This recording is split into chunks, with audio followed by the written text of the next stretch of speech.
La la la la la la la la la la la la la la la la la. La la la la la la la la la la la la la la la la.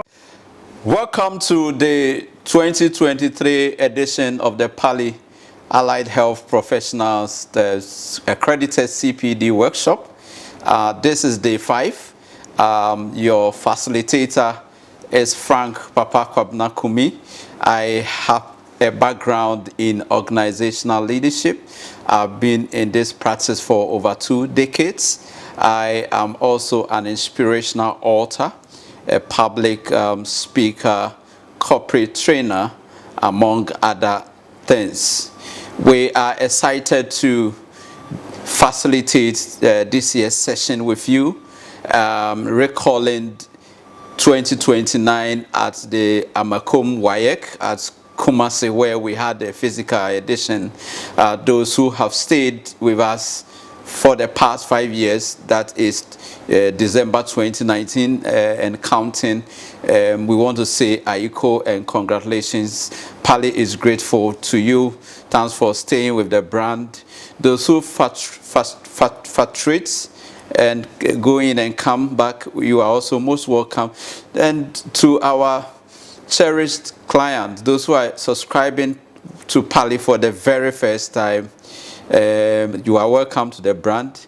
We trust that our content and our sharing of this particular experience and knowledge would further enhance your professional practice and delivery.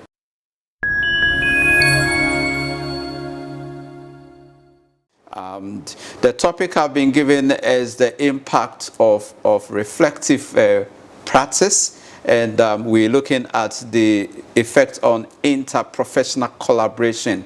And so I'm going to walk you through the stages, but before we zoom into the substance itself, the first question I'm asking myself, is that when you first hear or when you first heard the word reflective practice, what registered into your mind?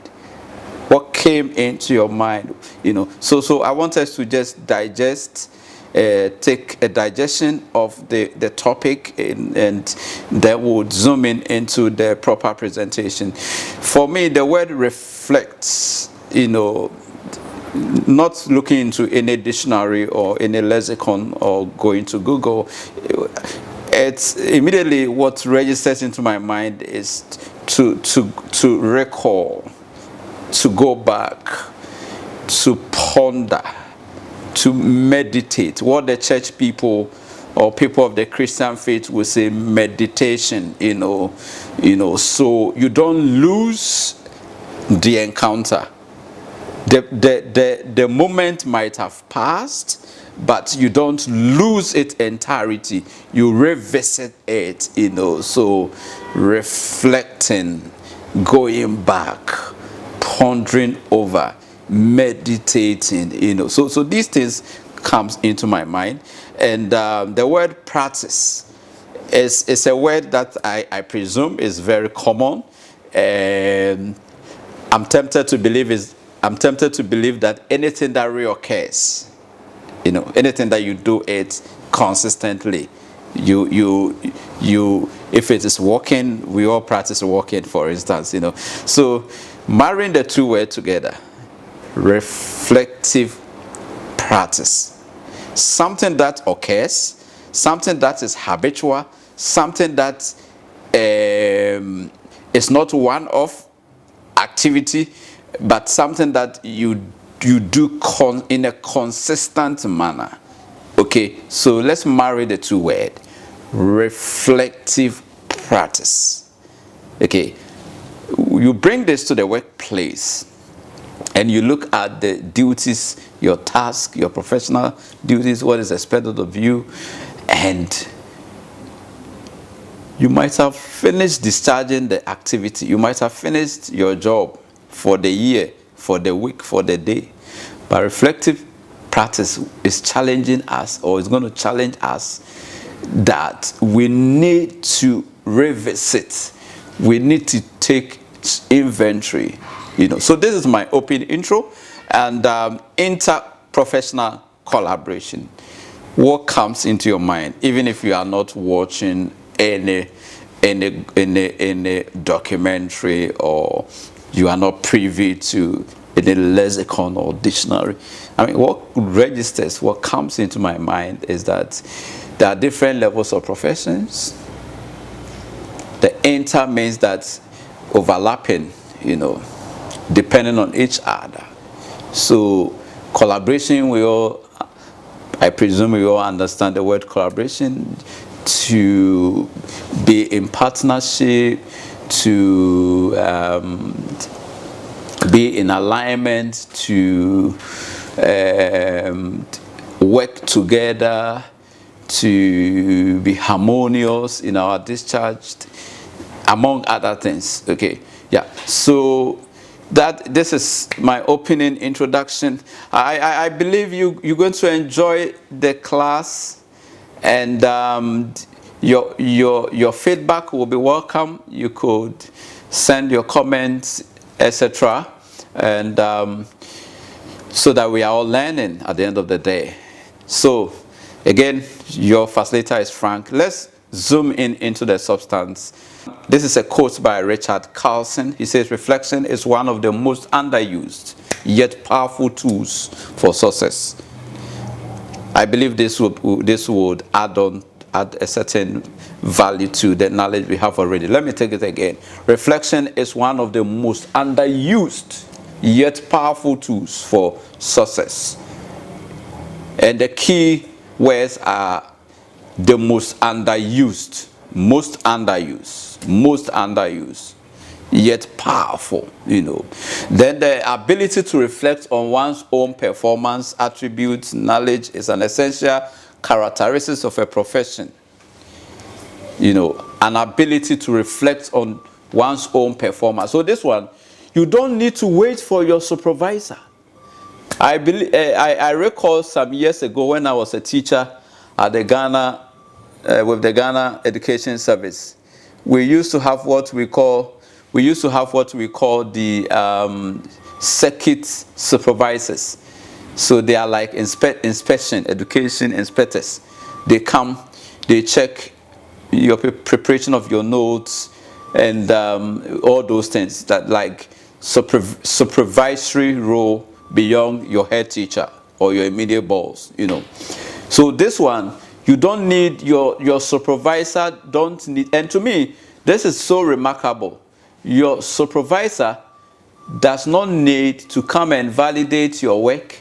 Your supervisor does not need to review, or you don't even need a peer review. So the essence of an individual tracking, measuring his own output is what reflective practice is all about. You are your own auditor. You audit yourself. And I believe that if we do so, and do it so professionally, people, our peers, our supervisors may have little work to do, because we are checking ourselves. And a wise person has once said that life is lived forward, but often appreciated looking backwards. So a typical example, you took an action at the workplace. Spur on the moment, your emotional attributes, your ego, like, I'm right. No, I cannot be wrong. It could be between your colleague, inter team, or interprofessional, exchanges, or it could be between you and the client at the health facility. But then reflective practice will tell you that as you go back to journal, you journalize, you document your actions, you meditate, you recap, you recall, you recollect, etc. You could come to a point of, upon a second thought, I think that I should not have behaved in this manner. Okay, so life is lived forward, but better appreciated looking backwards. That is the colossal dividend that reflective practice hands over to us. Okay, yeah. So we're making progress, and there's a professor of adult education who has said that reflective practice is an important human exercise that allows people to recapture and share their experiences, etc. So that is his beef, and he defines reflective practice as a process of engaging self in attentive, critical, exploratory, and also interactive, your own thoughts, looking at your own thoughts and actions and what underlines these actions, So there are several authorities who have given their thoughts on the word reflective practice. Next slide. So the word introspection, for instance, if you look at the word introspection, it's you go back, you reclaim, and then this time, since the action might have occurred already, it's just like, let me give this typical example. The referees, those days, it's not today that the FIFA has been able to bring this automation and there is this advanced technology to further assess and interrogate the actions and inactions of referees on the soccer pitch. But let me use referees, the role of referees as a typical example. If a referee on the football pitch, makes a silly mistake or an unintentional or intentional, cause harm to a team by misjudgment, professional misjudgment, when the petition is sent to FIFA or the FA, that is the Association Football, they will replay the football match and have independent people to assess the linesman and the referee's decision. And sometimes there are instances that FIFA has awarded, or CAF or the Association Football of countries have overturned decisions of referees. And this is what is called reflective practice. There are stages of reflective practice. That's what I want to walk us through. Processing of our actions. Processing. The first stage is that the action might have occurred already, but you begin to subject it to introspection. Okay, so this time there's no pressure on you. You have laxity over time. Sometimes at the workplace there's pressure on us to deliver. Your head of department is coming. But this exercise is such that you are recalling, you are recounting, and so you do it in laxity. You have time.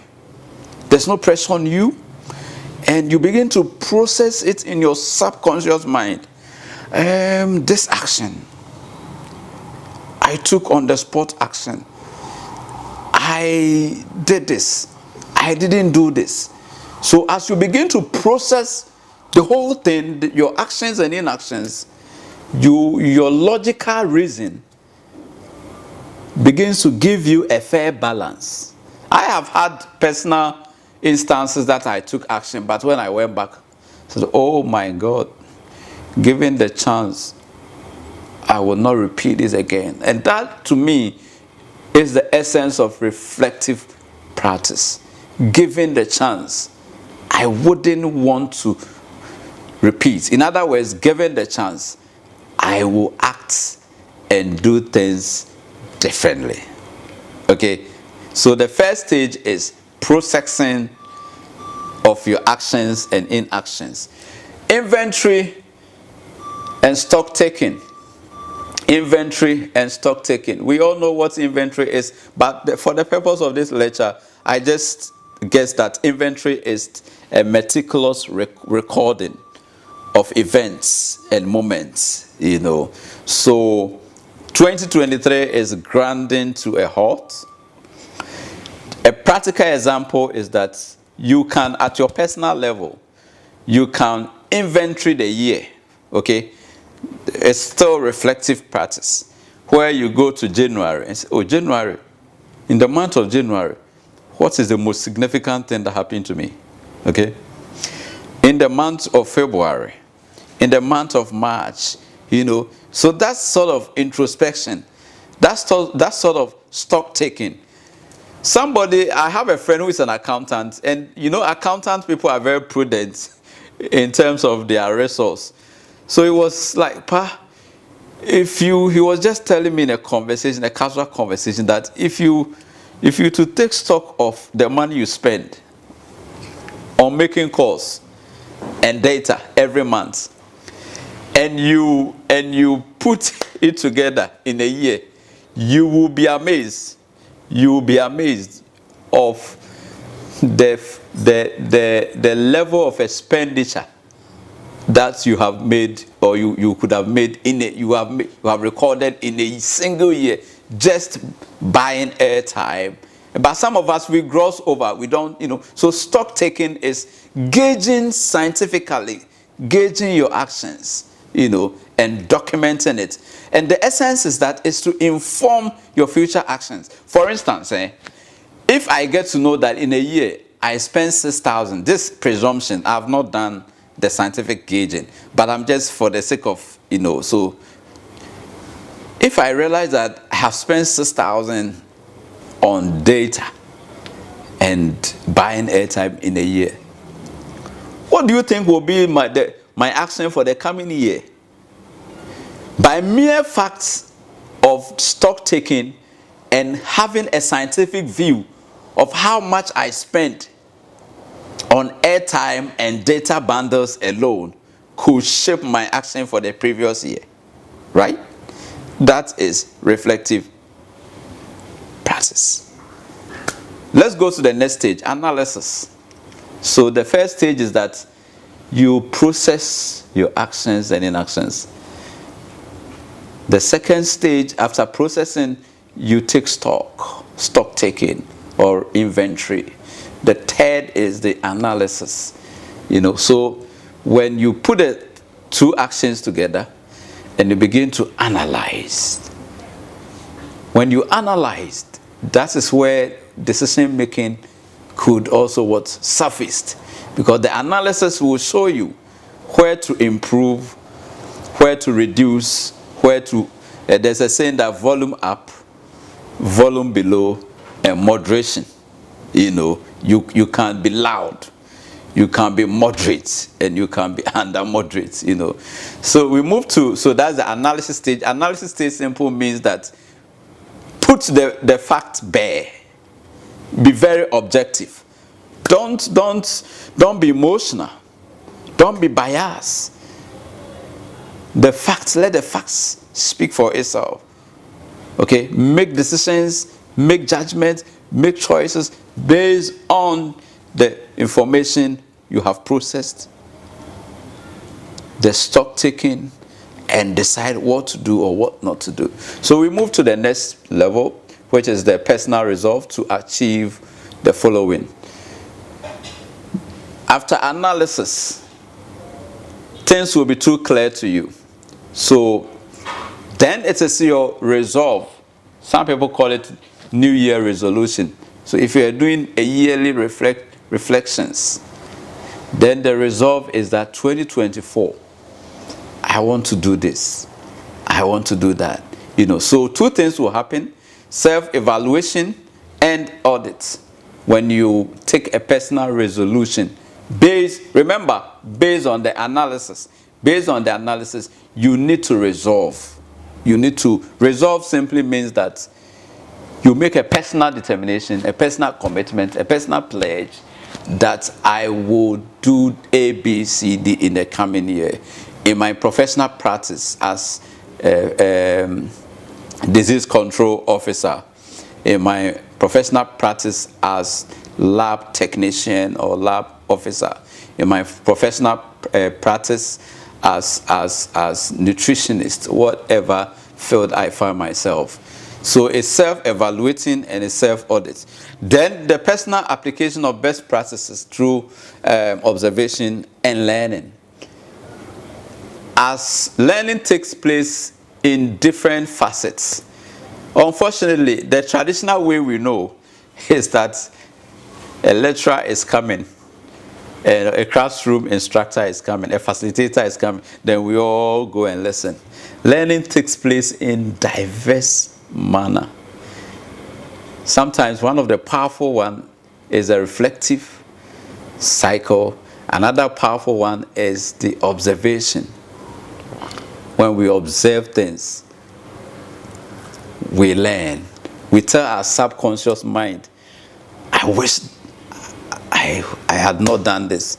I wish I could have acted differently.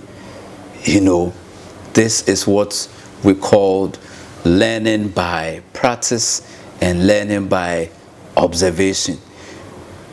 In fact, it is said that the best way to learn is by doing.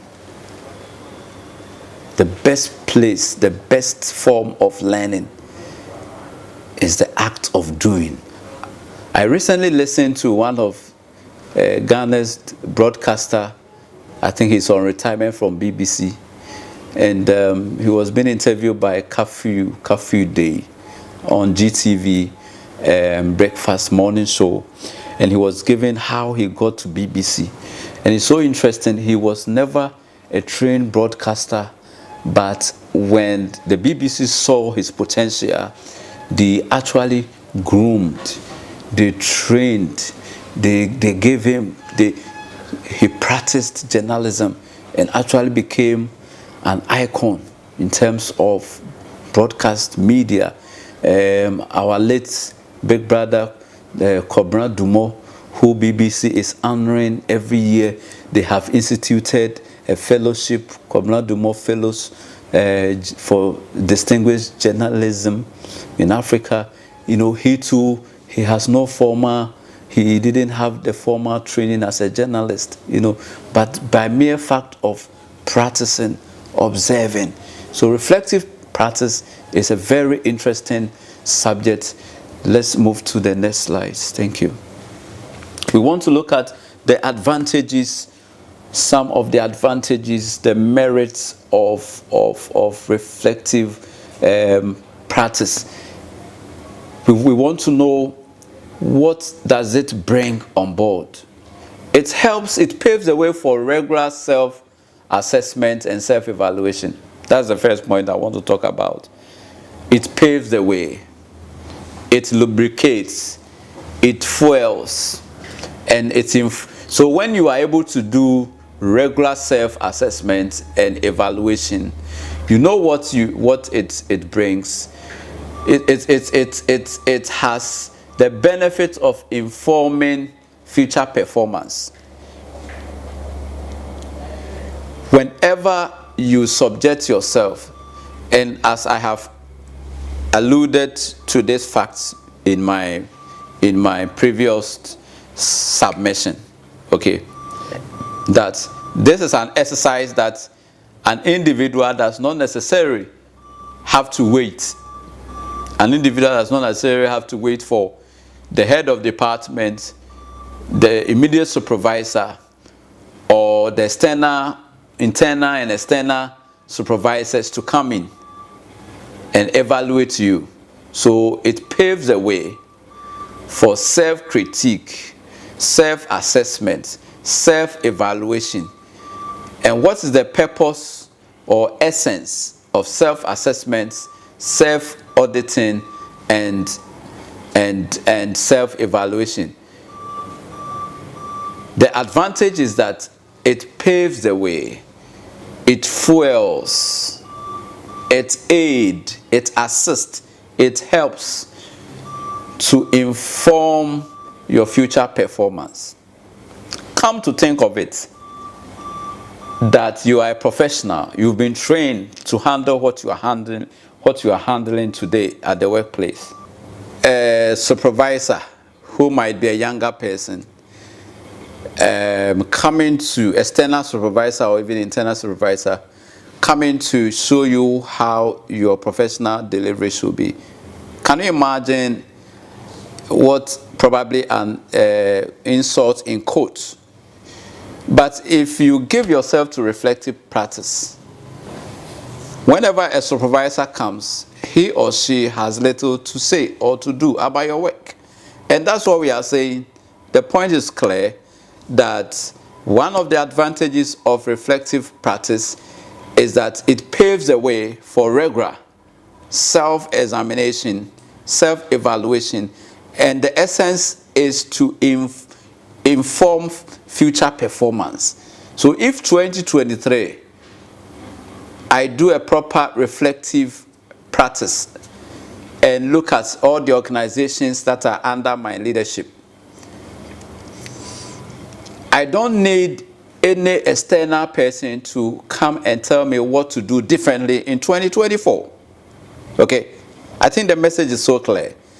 If I pay heed, if I pay maximum attention to reflective practice, me, Pa, Kumi, or Frank here, I don't need an external person to come and tell me what I should do differently for my organization to get different results.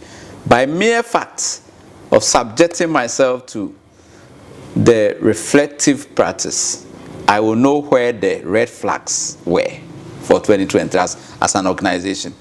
And knowing where the red flags is, that is where my combating strategy will be coming from. Okay? So this is an advantage for you, especially for those of you who want to rise, from your current ladder of your professional ladder. We have top management people, middle level employees or employment, and then the bottom, or the first line of staff. I know most of you are within your middle level and then the first level, but especially if you are striving to be at the top level, then reflective practice should be your friend. I'm telling you, because I don't know whether you've been seeing vacancy in the newspapers, and sometimes they put this there with no supervision, right? With little supervision. They give the qualities of the job description and say that with little supervision or no supervision. This is the essence of it. This is the essence of it. So let us take this very topic like a word cap. My next point on the advantages or the merits is that it serves as an ambience for continuous learning and adaptation. What I mean by ambience is that reflective learning help you. You don't need CPD workshop to continuously learn. I'm not downplaying the essence of these annual workshops, but what I'm saying is that reflective practice, if you habitualize it, okay, it drives the process of continuous learning, okay, and adaptation. For instance, in the scientific world, when I was at basic school, I was told that a day you don't take 2 eggs. You don't take 2 eggs a day. You don't take more than 1 egg. Let me put it in a proper context. We were educated some years back. I know some of you will relate to this. We were told by the scientists or the scientific and nutritious world that it is not proper and healthy to eat more than 1 egg a day. Few years later, we are now being told that it is permissive or it is proper that you can actually consume more than 1 egg a day. What has happened? Years after research, there's a process of unlearning. They discover new trends. They discover new information which is superior to the information we've all been holding or holding on to. And now they've They are revising their notes. It's not only in the area of nutrition and health, etc. So adaptation and continuous learning is important. If you don't continually learn, some of the things that you were taught in the school of public health, school of hygiene, school of this. When you come to the practice, you see adherence, you see differences, you see that the field is different from the lecture room. So continuous learning would unveil a lot of trends, new way of doing things, and then you adapt. A typical example of adaptation is post-COVID. Post-COVID, nobody wants to have CPD on site again. We have adapted to one of the blessings of post-COVID, which is going back to Zoom, going back to digital space to learn. It wasn't too so. Even the churches, they were compelled. They had to adapt. When the ban on mass gathering took place, we have to resort to the digital space for church service. This is adaptation. And the reason why I said everybody is comfortable with the online, even though it has its pros and cons, is that, for instance, this Christmas time, we would have traveled either to Kumasi, Kintampo, Sunyane, Accra, to catch CPD lectures. The travel cost is reduced, risk of transport is reduced, and at the very convenience, this year, PALI, at the very convenience of your home. You can watch this over and over and over and over, just courtesy of adaptation. So a key importance, essence, significance of reflective practice, that it facilitates the process of continuous learning and subsequent adaptation. Point 3, it serves as a ground for gaining developmental insight. I pick it again. It serves as a ground for gaining developmental insight. If you check the world of innovations, when we were growing up, there used to be typewriter, and then we had typists. They would do, you know. But development has come to the extent that these days, typewriter, is fading out. Or let me even be very categorical to say this, faded out. Again, we used to have professional photographers, and like Christmas is coming like this. Oh, their job has come. They will take pictures. At functions, weddings, they have the big camera. They come to homes, capture you. Sometimes it takes 3 days. Those of you who are conversant with the tree, let me. Horaba. I don't know the technical. I don't know the English name, but to the studio to process it, etc. And it takes days. And then when the picture comes, you are excited. But it puts you in suspense. When is the photographer bringing my portrait?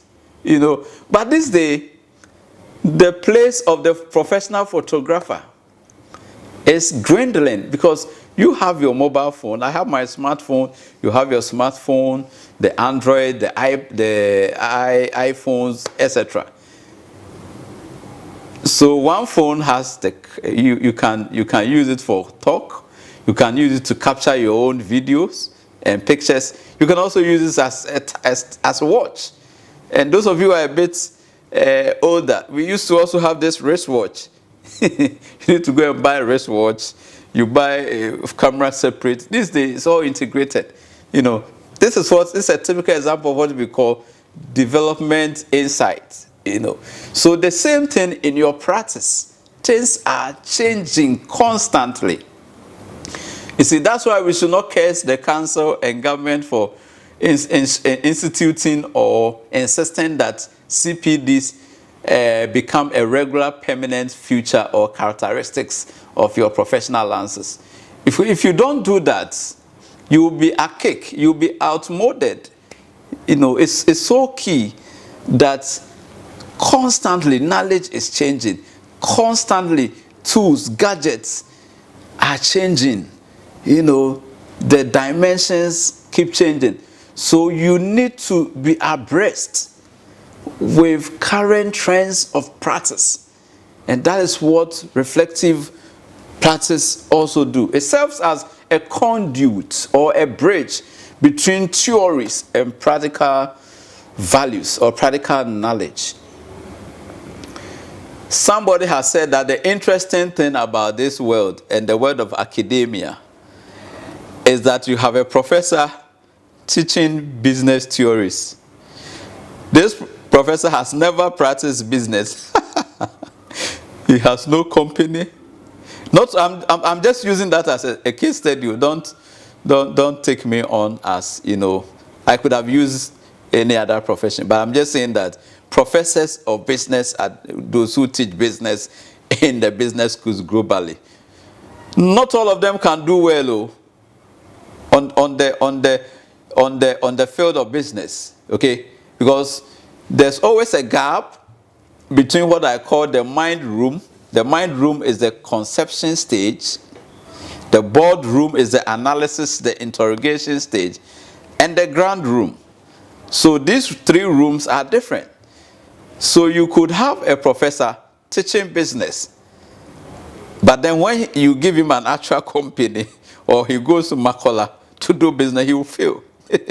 So reflective practice is serving as a bridge between theories, the things that we've gone to chew, pour and pass and all that, things we've gone to learn. So with reflective learning, the benefits are personified. It's so personal.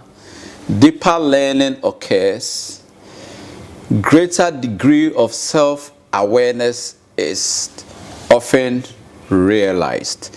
And I was making the example that if you look at the modes of our learning, the modules of our learning, if you look at how the average politician has used education as experimental grounds. I recall at the second administration of President Kufuor, the SHS came to 4 years, whereas Mills came back to power, it turned back to 3 years. You know, if you look at these hurriedly modes of learning, then you are derived, the average Ghanaian student and by extension professional is robbed or denied of deeper learning. What is the solution? Reflective practice, where you can take refuge and say that, oh, the school, quickly, everybody go home, quickly. And I heard for the very first time senior high school students spending 6 weeks. I've never seen this in Ghana before. Spending 6 weeks and coming back home. So deeper learning cannot occur. But thank God of the concepts, the courtesy of reflective practice, where you get a personal benefits of learning, not learning anyhow, but deeply and reflecting. The second has to do with knowledge and skill set. It's enhanced. You enhance your knowledge and skill set. Bill Gates made this assertion. Let me quote. It's relevant for this discussion. He said the 19th century, the emphasis was on land ownership and acquisition. The 20th century, the emphasis shifted on formal education. And he says in the 21st century, emphasis is a combination of formal education, relevant knowledge and skills acquisition, and social networking or social capital. So you cannot be a player of the 21st century. You cannot be a competent professional of the 21st century without sharpening, upgrading, adding value to your skill sets. This is a century that illiteracy or illiteracy has been redefined. In the old days, when you are not able to read and write, you are tagged as illiterate. But in our time, you could be an allied health professional, in fact, a medical practitioner, a lawyer, a judge, a tutor, and still be uneducated. Because in our day, illiteracy is no more the inability to read and write. It is the inability to unlearn, relearn, and learn. The unlearn dimension is that we've been taught some paradigm, we've been taught some curriculum. It can no longer stand the test of time. It's been outdated. So what you've been taught, you have to pour it out. So that is the unlearning. The things that you were taught. Immediately you absorb it when you were taught. But deeper reflections will tell you that no. This is what, then you pour it out and take the information that is relevant to your practice. That is the learning. And then when you learn from the unlearning process, you do not end there. Because in the next 5 years, things that today we have outdoor, or we have reverenced, or we have subscribed and accepted, in the next 5-10 years may not necessarily also be acceptable. And so that is where the relearning also occurs. Socialization in the discipline of community of practice. Socialization. So another benefit is that as we subject ourselves to reflective practice, there's a community of practice that we interact with. You are in the allied health, some people are in the education field, others are in the judiciary. And as we all reflect, we tap into their knowledge. They also tap into your knowledge. So nobody is left, behind. We look at group dynamics. One advantage is that it enhances group dynamics. That is, for instance, if the group or your team, if everybody is reflecting on his practice, it has a ripple effect. Okay, it has value at the group level. So that's what we are saying, that group dynamics. But if you are an island, what I mean by if you are an island or you are isolated, you are the only person in the office who does reflective practice. You can influence your group, but the group dynamics will not be the effect. It's just like a friend telling me last week that, in order to really cause change in the political and public administration of Ghana, a future president needs to, Ghanaians, we are all hoping to get a better governance.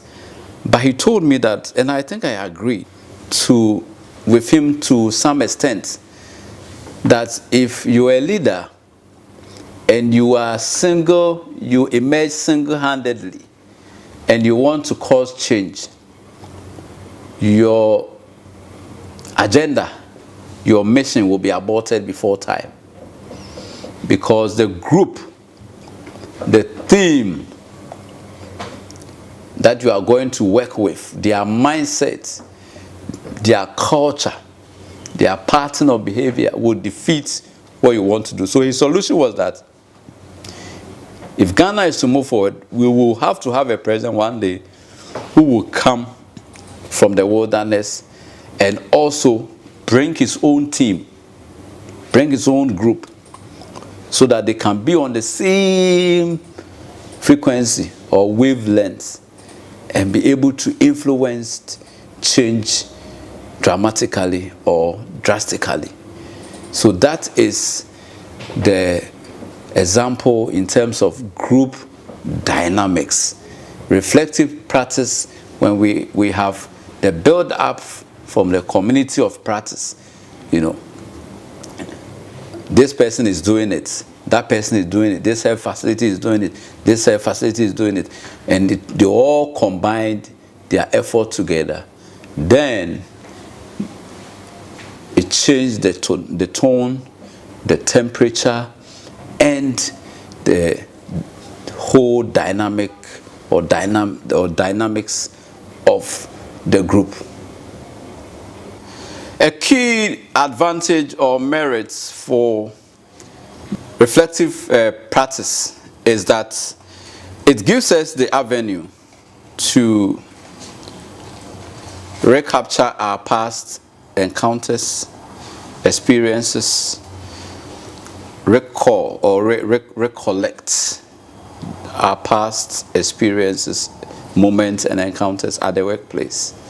And it can even be applicable to our churches, our social club, our communities, etc. And it's not just a matter of recalling your past experience, but in order for you to make a better decision to improve upon performance.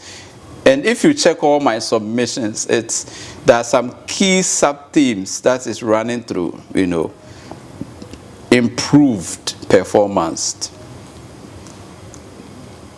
How do you improve performance? You need to have a reference. How do you generate a reference? Past experience, past encounters, moments. In my personal life, I have lost some encounters, and I wish that I had seized those moments. But going forward, because I have the skill of self-reflecting or practicing reflections on a regular basis, it would guide me into the future. The past may be painful because I didn't do A, B, C, D, but there's nothing I can do to redeem the past. But there's something I can do about rewriting the future. And that is acting differently. How do I act differently? By not repeating my actions or inactions of the past. And this is only made possible through reflective practice. So it keeps telling us the benefits are numerous, and we cannot even exhaust all the benefits. If you check what you stand to gain and what you stand to lose with reflective practice, I can assure you that it is colossal.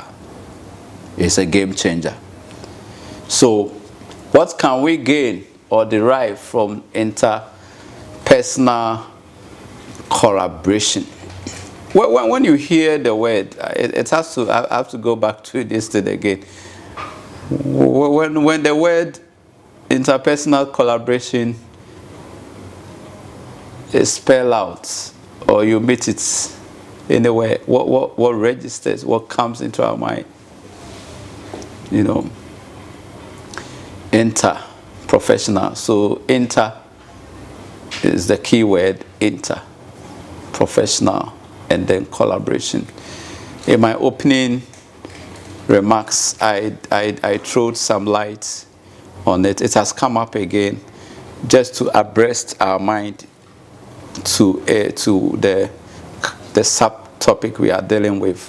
What comes into our mind with the term interprofessional. interprofessional. Again, it just means or meant or intends that different facets, diverse professional people with different professional background, but whose work and whose success overlap and depend. So when we say the world is interdependence, for instance, Ghana, we have salt. Recently, we've added gold. We've added oil and lithium, etc. There are some nations who will need these resources. We don't have heavy industries. We depend on India for high-tech. India is a hub for technological innovation, especially things with technology, high-level technology. We depend on them for some of these things. Other countries also depend on us for the things that they also don't have in commercial quantities. By God's grace, we have salt. Recently, we have oil. We have gold, But there are things that I know that recently we are assembling cars here, but the rare manufacturing doesn't occur here unless the cantata man. And for him, I don't know how he makes it, whether it's spiritual, because sometimes they can just do this and the TV will be on, So, but on a more serious note, in the world of industry, scientific innovation, there are high-level skills that we don't have in our country, and we depend on other nations, and they also depend on us for raw materials. So let's bring this picture I've painted. Let's bring it to the workplace. I'm using an example. If a patient walks to the medical practitioner or general, in UK they say GP, general practitioner, or Ghana we normally say medical practitioner or doctor or physician assistant, etc. For diagnosis to take place, the medical officer needs collaboration. He cannot do that in isolation. He would need to rely, on other professional opinion, So, for instance, the radiologist will come in, and I believe the radiologist is an allied health profession. So, if the doctor is investigating consistent and persistent coughing, and he suspects that something is wrong with the chest, we all know that he would request for an X-ray.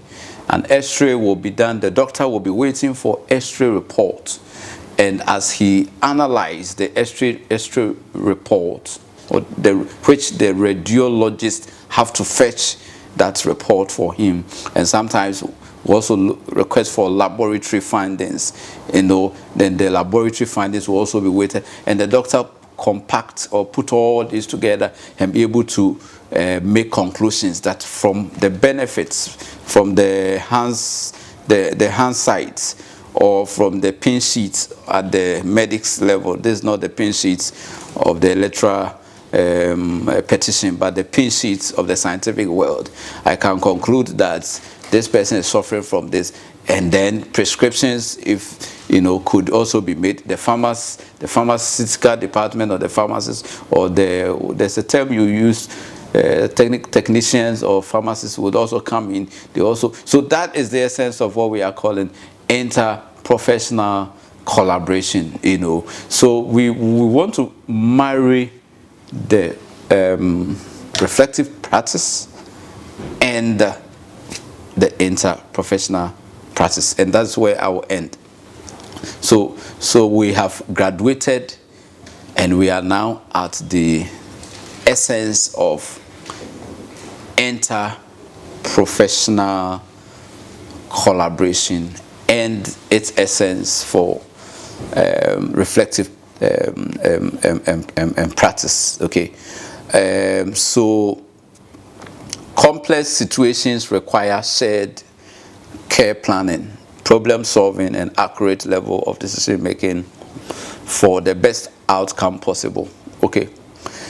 One of the essence, the benefits, the dividends, why we rely on interprofessional collaboration as far as reflective practice is concerned, is that some of the problems that comes for solutions are complex, very compounding, to the extent that you will need expert opinion from different facets of medics or the medical practice, if it's within the medical practice.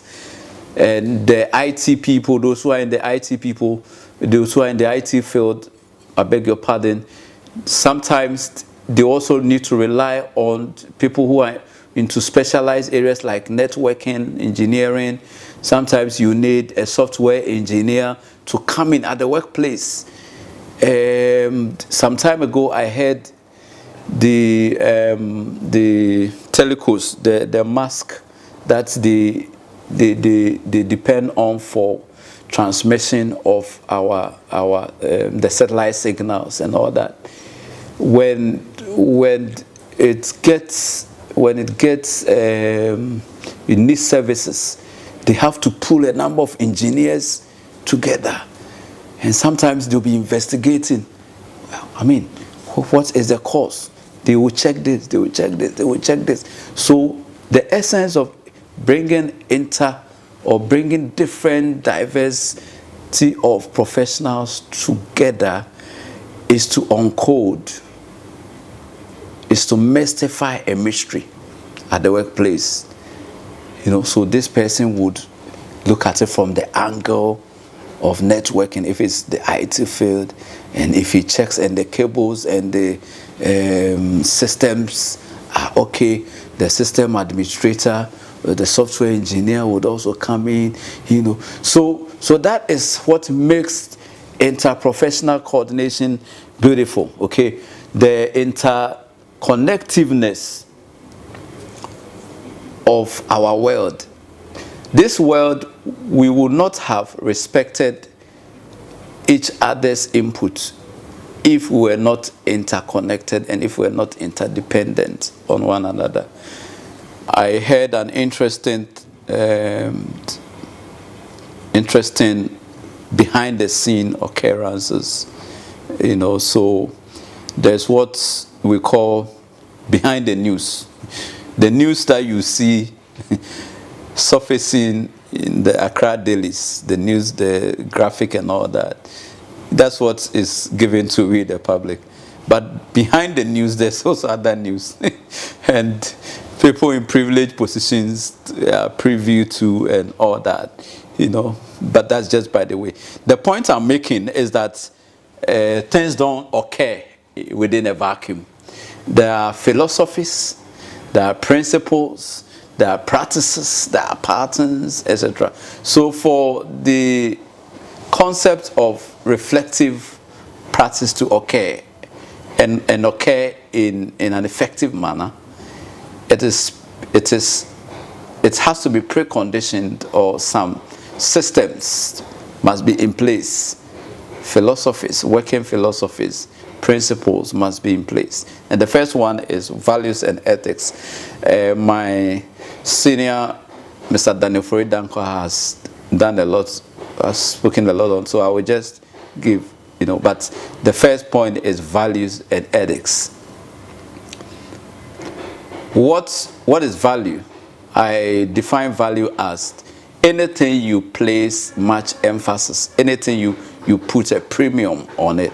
The things that I value might be different from the things my wife value. Okay, yeah. I value, for instance, practical example, I value information like nobody's business. I value information. I value content, books. I put it on a high pedestal, But that's my value system. That's what defines me. Okay. So value is anything you are willing to pay a price for, anything you place a certain level of premium on. So back to reflective practice, I just did that as an example. Whenever I'm lecturing, I try to give examples that you can relate. So much of abstract learning in our part of the world, so forgive me if I go personal and if I cite government examples in the governance space. It's easy for you to relate in your environment. So ethics and values. What is ethics?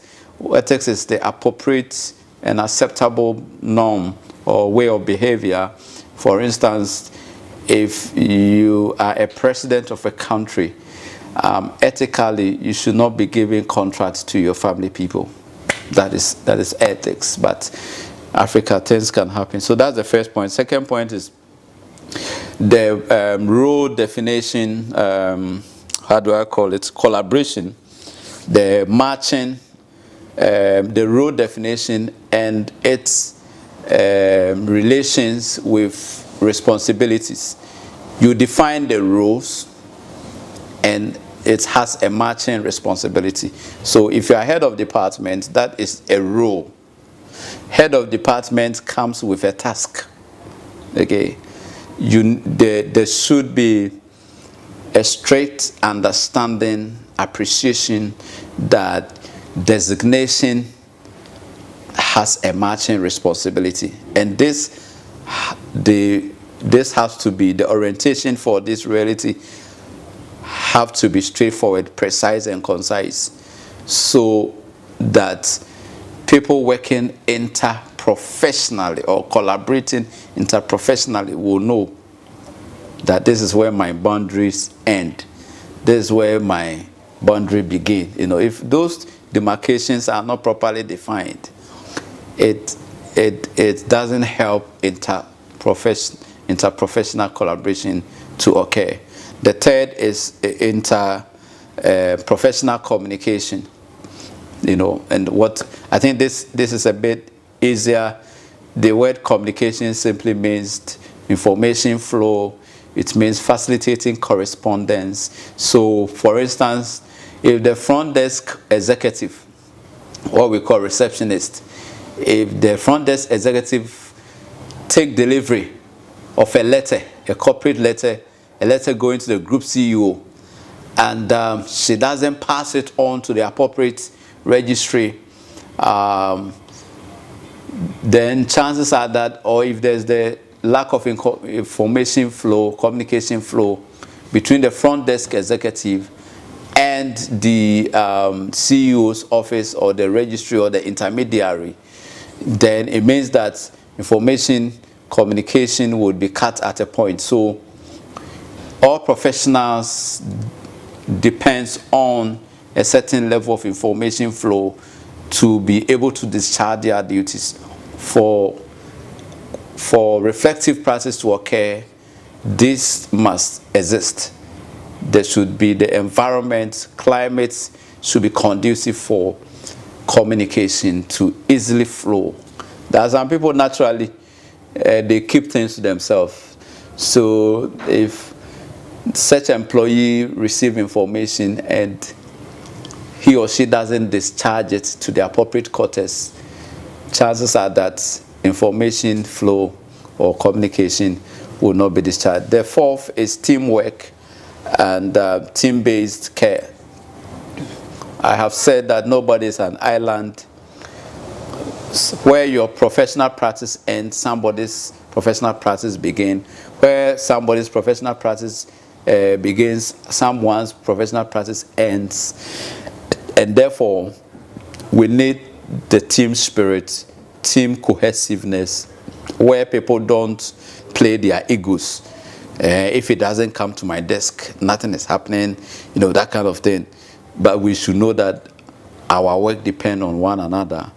There's a value delivery, or the delivery value chain where my success depend on the output I receive, and somebody else's success depends on the output I also pass on to his desk. So that is team-based care, and we should be there for one another. If we are doing if we are on a teamwork, we should be there for one another. This workshop is a 3-member team that worked on this year's CPD. You know, so sometimes we meet, sometimes we criticize one another's actions, we give feedback, you know, we come back as a team quickly, you know, and then we continue. What are some of the parameters or preconditions to achieving interpersonal collaborations? If these things are not there, interpersonal collaboration is not there. That's what I mean. It's a big English, but all it means, the parameters, the preconditions, it simply means that if these indicators are absent, forget, go and sleep. As far as collaborations, the first one is trust.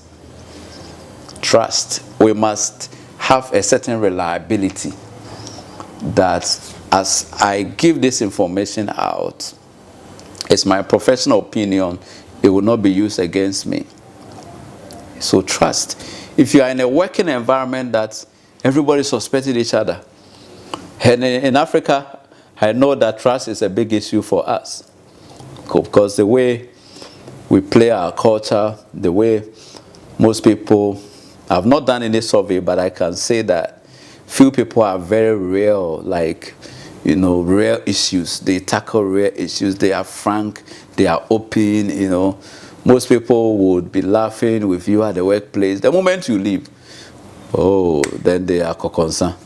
Okay. Now, you know, talking negative about you. When you were there, they were smiling. When you left, the mood have changed, you know. So trust is important. Mutual respect. Mutual respect. The second point is mutual respect, where the doctor must also respect that I'm the doctor. I've done 7 years of medicine, or 9 years. Some of the schools do 7 years, some do 9 years. But it doesn't matter. I cannot deliver my work if the lab technician, if the radiologist doesn't fetch me an information. And therefore, the radiologist work, the success of the radiologist, my success depends on his success. Mutual respect. I was doing a public lecture this Saturday, the past Saturday, and I was telling them that one of the things that I think must change about our country is our orientation towards certain professions in Ghana, especially the blue-collar jobs, the plumbers, the drivers, you know, the mechanics, the wood specialists, and all that. We've have had 2 classes. Like, if somebody tells you I work in a company, all of a sudden, you know, the respect level is different. If we continue to do this, we will never develop. Well, when I went to the other part of the world, Europe, the driver is in his jacket as if he's, in fact, the costume, the regalia, the costume, the attire for the bus driver is synonymous to the bank manager. And there's a mutual respect for everybody. Look at how professionals are being killed on our roads. We say we are doctors, we say, and then we've left the driving for dropouts in courts. No wonder they are killing us. So mutual respect. Accountability. Accountability is the third condition that must exist if interpersonal collaboration is to occur at the workplace. We need to be accountable. If I make a mistake, Kumi, or Frank, as you may want to call me, or Kwabena, I'm a Tuesday-born proud one, whichever you want to call me, I must own up and say that I made a blunder, I made a mistake, I want to do better next time. If people are not accountable, interprofessional collaboration would elude us. So accountability is a key mark. Transparency, a key factor that drives interprofessional collaboration at the workplace is transparency. You don't conceal information which is for public consumption. What I mean by not public as, you know, but if you are in an office and there's a meeting, a notice for a meeting, a workshop, there are some workshops, it comes with benefits. 3-day workshop, residential. You go and sleep in a hotel. You come back with your narium and all that, per diem and all that. You have to let people know. Transparency simply means openness, flow of information for the right, relevant people to take advantage of. Some people consider, when we're in secondary school, funny enough, there are some friends that when they go and fetch, when they go and bounce into a book, and the book is very good and informative. If it is a book on public affairs, or if it's a book on social studies, they can put that book at the biology session so that nobody, the same library, the book is in the library. You can go and plant the book in a different place just so that he will be the only person exclusively when he is looking for that book, he go and fetch it. That is not transparency. You conceal information. Transparency is openness. Openness. No. Another point is team spirit and drive. We cannot achieve anything if we don't build team cohesiveness. There should be cohesiveness. A client, a patient, a community person, when they come to the workplace or when they come to where they are coming to procure a service or to be served by us, if there's teamwork, they know. We don't need to tell them we are fighting in the office, they will know. Because sometimes we could be saying, they will know by gestures, they will know by communication at the workplace. Oh yeah, we should not underestimate. Attentive listening. Attentive listening. There's a kind of listening, you can pretend as if you are listening, but your mind is somewhere. In order for us to achieve interprofessional collaboration, we must pay attentive listening and attention to what our colleagues are talking about. If it doesn't make sense, let the person know through feedback that it doesn't make sense. But don't pretend that you are listening. If you are listening and there is the interrogation part, and you cannot really give the narrative or the summary sheet, then you actually not listening. Frankness in communication. I think I have alluded in the previous, but let me just say that it simply means that be open as much as possible. Be open. We have levels of feedback.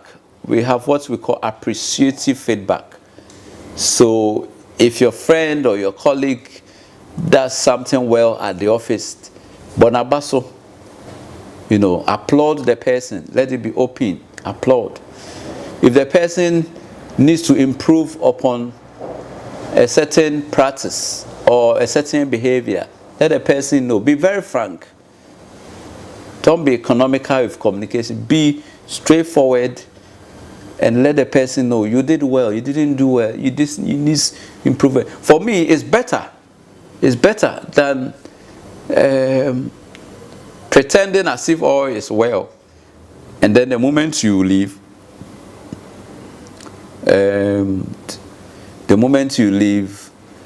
we depend on Parliament.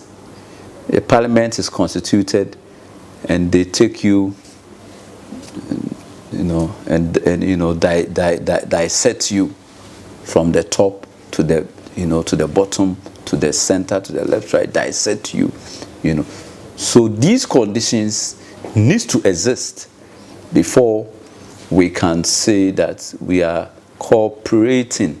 Another word for collaboration is cooperating. Another word is coordinating. Another word is synergistic, partnering, etc. It doesn't occur in a vacuum. Conditions must. So let's examine. So I wish this will be a discussion among ourselves.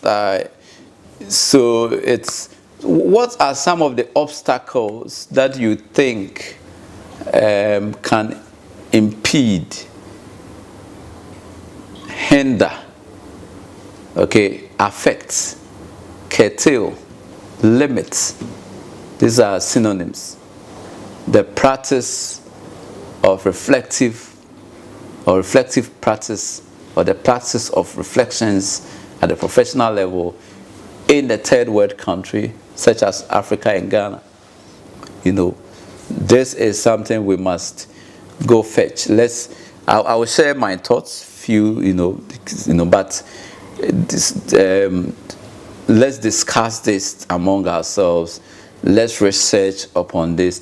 This is a topic that I think we all need to be researching more, because, like I've stated, if you really put value and premium on this, chances are that your professional life, your career, your ladder, where you will reach in this world of professions, or this professional allied health profession, you have no idea. If you take this as a workup and you begin to personify it, own it, that no, this one, I'm going to own it, I'm going to, So there's a discussion. Let me repeat the question again. Let us discuss what are the possible hindrances, obstacles that could derail the practice of regular reflections within the African or the third world countries. I think so. Just on the face value, I can say lack of technical know-how. I'm just throwing some few ideas to you, but continue to discuss this at the workplace. Continue to personally research this. I can say lack of technical know-how. It's not too obvious. It's a bit of a grave area. It's a virgin area, and it's quite technical, so that could be a limit. There's a technological gap. There's the technology aspect of reflective learning, and when you come to our environment, our technology, even this simple transmission of information to you, some of your people are complaining of the link the link not working and all that. So there's a technological gap, which is, then there's the reflective fatigue. This is those who have practiced it over and over. Sometimes they get bored about it. Then I think our cultural orientation as a people, our cultural orientation, even our religious stand could hinder some of these things, where within the BBI and I didn't see we see it has occurred. Culture in the sense that, for instance, people are dying at our hospitals, and to get evidence to implicate the professional whose professional misconduct or bad judgment have killed, mostly sometimes the pregnant women. There are instances that the pregnant women are taken to the delivery labor room, and in the middle of surgery, we are told that they need more blood. And by the time the family mobilize blood, we lose such souls. So even we cannot take away cultural orientation and conflicting belief system as contributory factor that is hindering the smooth practice of reflections. So distinguished ladies and gentlemen of the allied health professional space, I will want to end on this very note. Let's continue to discuss among ourselves the possible hindrances and obstacles that lack of reflective learning can pose to our professional practice, and then also the African environment, as we are an emerging economy. And sometimes even the economic power can also be a hindrance, because certain things may not properly be handled because we don't have budget for it. Budget for people to go to training in this technical area. So the factors are far-fetched. We cannot exhaust it all. But thank you once again for subscribing to the PALI training this year. Wishing you a happy new year in advance. Let's continue to stay in touch beyond this workshop. I'm available. Mr. Daniel Floridankwa is available. Dr. Winifred Otu is available. Let's connect. You have my email at the tail end and my WhatsApp. Let's connect beyond training. Let's get to know. There's something about human connectivity that you have no idea where it will take you to. Have a peaceful Christmas and Happy New Year, distinguished ladies and gentlemen. Thank you so much.